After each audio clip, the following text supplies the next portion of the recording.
ஒருங்கிணைப்புக்கான ஒரு விஷயத்தை வந்து ஏற்கனவே அமித்ஷாட்ட பேசியிருக்கார் செங்கோட்டையன். அதுக்கு எனக்கு உடன்பாடு இல்லைன்னு இவர் சொல்லிட்டார். அது அவங்கள வருத்தமடைய செய்யணும்னு இவருக்கு தெரியும். அப்போ பேலன்ஸ் பண்ணுறதுக்கு என்ன பண்ணுறாரு, நாங்கள் உங்களுக்கு நன்றியுடையவர்களாக இருப்போம்னு ஒரு விஷயத்தை கூட சேர்த்து சொல்கிறார். இது ஒரு பேலன்சிங் ஆக்ட் தான். அங்கே போகும்போது நாங்கள் வந்து we are very much grateful to you அப்படின்னா ரைட் ஓகே, அதுவும் அவரோட ஸ்டாண்ட்லையும் உறுதியாக இருக்காரு.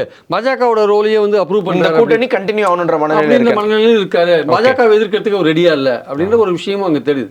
ஆனால் அங்கே போய் ரிசீவ் பண்ணாங்க சார். இதை இவர் சொன்னதை வந்து பாஜக நல்லா ரிசீவ் பண்ணி பாஜகவை பொறுத்த மட்டும் அவங்க ஒரு விஷயத்தில் தலையிடுறதில்ல. அவங்க ஒரே விஷயத்தில் தெளிவாக இருக்காங்க. அதாவது நீங்கள் பலம் இல்லாமல் இருக்கீங்க, கூட்டணியும் பலம் இல்லாத இருக்கு. இதே அடிப்படையில் சந்திச்சோம்னா நமக்கு வந்து பின்னடைவு வரும். நம்ம விஜய் வேற ஃபீல்டில் வந்துட்டாரு, அவர் நம்மளை வந்து பைப்போலாரில் நம்மளை ரீப்ளேஸ் பண்ணுறாங்க, என்ன பண்ணுறது? அதனால் நம்ம ரொம்ப ஜாக்கிரதையாக டீல் பண்ண வேண்டியதாக இருக்குது. அதனால் இதே மாதிரி நம்ம போனால் இதோட எண்டில் வந்து எங்களுக்கு நஷ்டம் கிடையாது, பாஜகவுக்கு நஷ்டம் கிடையாது. 26 தேர்தலில் தோத்தாலோ ஜெயிச்சாலோ 5 இடம் வந்தாலும் 2 இடம் வந்தாலும் எங்களுக்கு ஒன்றும் பிரச்சனை இல்லை. உங்களுக்கு பார்த்துக்கோங்க, உங்களுக்கு பிரச்சனை கவனம் 2029 தான். உங்களுக்கு உங்கள் பதவிக்கு ஆபத்து வந்துடும். இப்போ ஓபிஎஸ் சேர்த்தா பதவிக்கு ஆபத்து வரும்னு சொல்கிறீங்களா?